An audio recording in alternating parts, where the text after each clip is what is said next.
ఎందుకంటే బురద చల్లాలనుకుంటే వాస్తవంతో పని లేదు. నిజంగా ఉన్నట్టు చెప్పాలనుకుంటే వాస్తవాలు స్టడీ చేయాలి. నిద్రపోతున్నాన్ని లేపొచ్చు, పెద్దవాళ్ళు చెప్పింది.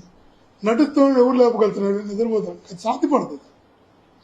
ఈరోజు మరలా చెప్తున్నాం, తొడా చైర్మన్గా మీకు ఇంపార్టెంట్ కూడా, తొడా చైర్మన్గా బాధ్యతలు తీసుకున్న రోజు తొడా బడ్జెట్ 26 కోట్లు. తొడా బడ్జెట్ అంతకుముందు 5 సంవత్సరాలు చూస్తే 14 నుంచి 19 వరకు 26, 27, 25, 23, 28 ఏది 30 కోట్లు ఎప్పుడు దాటం. అంటే జీతాలు కూడా ఇవ్వలేని పరిస్థితి.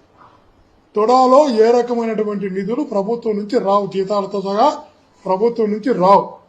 తొడానే సంపాదించాలి, తొడానే జీతాలు ఇవ్వాలి, తొడానే అభివృద్ధి చేయాలి పల్లెలు కావాలంటే. అలాంటి పరిస్థితుల్లో తొడా చైర్మన్గా నేను బాధ్యత తీసుకున్నాను. అడిగాను తొడాలో ఏంది పరిస్థితి అని అడిగా. సార్ 10 సంవత్సరాలు అయింది సార్, మాకు పింఛన్కి ప్రతి సంవత్సరం కొంత అమౌంట్ తొడా డిపాజిట్ చేయాలి. ఎవరైనా ఎంప్లాయీస్ రిటైర్డ్ అయిన వాళ్ళకి కానీ రిటైర్డ్ కాబోయే వాళ్ళకి కానీ పింఛన్ కావాలంటే కొంత ఫిక్స్డ్ డిపాజిట్ పింఛన్ నిధి ఉండాలి. 10 సంవత్సరాలుగా నిధులు లేకుండా 1 రూపాయి కూడా మా పింఛన్కి కూడా తొడా వేయలేదు సార్, ఆ పరిస్థితిలో ఉన్నాం సార్ అన్నారు. అలాంటి పరిస్థితిలో ఉన్న తొడాని బాధ్యతలు తీసుకున్న తర్వాత తొడాని అభివృద్ధి చేశా, ఆదాయాన్ని సమకూర్చా, తొడా పరిధిని 1.5 నియోజకవర్గం ఉన్న తొడా పరిధిని 9 నియోజకవర్గాలకు విస్తరింపజేశా. 100 స్క్వేర్ మీటర్లు ఉన్న తొడా నిధిని 1000 స్క్వేర్ కిలోమీటర్ తీసుకొచ్చా. నెల్లూరు కింద ఉన్న శ్రీ సిటీని, Nellore urban development authority Sri సిటీని తొడా కిందకి తీసుకొచ్చా. చట్టం చేసి తొడా చైర్మన్కి ఉన్న టీటీడీ బోర్డు మెంబర్ని తీసేస్తే మరలా చట్టం చేయించి తొడాకి టీటీడీకి అనుబంధాన్ని కలిపా. అంటే తొడా చైర్మన్కి టీటీడీ ఎగ్జిక్యూటివ్ బోర్డు మెంబర్గా తీసుకొచ్చింది తెలుగుదేశం పార్టీ తీసేస్తే మళ్ళా జగన్మోహన్ గారి ప్రభుత్వంలో మేమన్న విషయాన్ని కూడా గమనించమంటున్నా. తిరుమలలో తొడాకి గెస్ట్ హౌస్ తీసుకొచ్చా. కొన్ని వేల మందికి ఎవరు ఆక్రమించుకున్న కార్పొరేట్ సెక్టార్ని తీసి కొన్ని 100 ఎకరాల్లో తొడా ద్వారా లేఅవుట్లు వేసి సామాన్యులకు ఇంటి స్థలాలు ఇప్పించా. తొడాకి ఆదాయాన్ని తీసుకొచ్చా.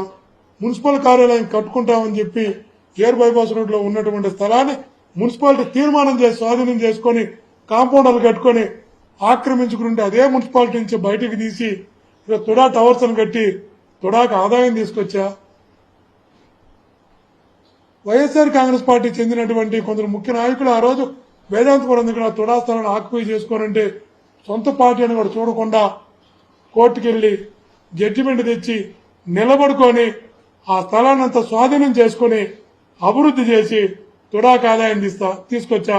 ఎవరినైతే వైఎస్ఆర్ కాంగ్రెస్ పార్టీ ఆక్యుపై చేసుకుని ఉంటే వాళ్ళని కూడా లెక్క చేయకుండా తొడా ఆదాయం కోసం పనిచేశానో వాళ్ళని తెలుగుదేశం పార్టీకి తీసుకున్నారు. మీరు ఆక్రమించుకున్న వాళ్ళు ఆ ఆదాయాన్ని కూడా తీసుకొచ్చి తొడాకిచ్చా.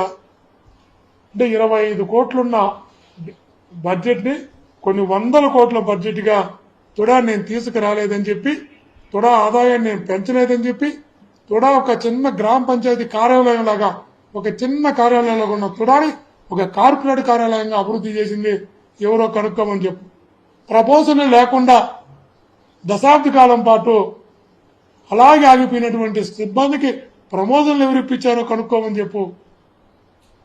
అంత కష్టపడి తొడాని అభివృద్ధి చేశాను కాబట్టి, తొడా ద్వారా పల్లెల్ని అభివృద్ధి చేశాను కాబట్టి నేనే స్వయంగా ముఖ్యమంత్రికి, ఉప ముఖ్యమంత్రికి, మున్సిపల్ మినిస్టర్ నుంచి విజిలెన్స్ వరకు నేనే లెటర్ రాశా.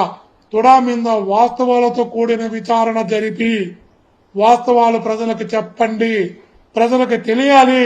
అప్పుడే తొడాకి మేము చేసిన కష్టం, తొడాని చేసిన అభివృద్ధి, అందుకు తొడాని ద్వారా ప్రజలకు మంచి జనానికి మేము పడ్డ శ్రమ ప్రజలకు తెలియాలి. అంటే మీరు నిష్పక్షపాతంగా విచారణ చేసి వాస్తవాలు చెప్పండి అని నేనే లెటర్ రాశాను. అంటే తప్పు చేసిన లెటర్ రాయుడు అన్న విషయాన్ని, తప్పు చేసిన వాడు లెటర్ రాయుడు అన్న విషయాన్ని ఒక్కసారి గమనించవలసిందిగా మీ ద్వారా విజ్ఞప్తి చేస్తున్నా. ఖచ్చితంగా కావాలని ఎవరైనా తప్పుడు నివేదికలు ఇవ్వాలని ప్రయత్నం చేస్తే ఖచ్చితంగా వీళ్ళందరూ కూడా న్యాయస్థానం ముందు దోషులుగా నిలబడుకుంటారు. ఎందుకంటే వాస్తవం అన్నది అందరికీ తెలుసు. ఏ నిబంధనలు ఎవరు ఉల్లంఘించలేదు, ఏ రకమైన అవినీతి ఎవరూ చేయలేదు. ఆ అవసరం కూడా ఎవరికి ఆ రోజు ఆ స్థాయికి దిగజాల్సిన పరిస్థితి ఎవరు రాలేదు. రాజకీయం కోసం రాజకీయ మా నాయకులు మాట్లాడితే తప్ప అధికారులు వాస్తవాలతో కొన్ని నివేదిక కాకుండా అవాస్తవంతో కొన్ని నివేదిక ఇచ్చి తప్పు చేయకుండా కూడా విజ్ఞప్తి చేస్తుంది.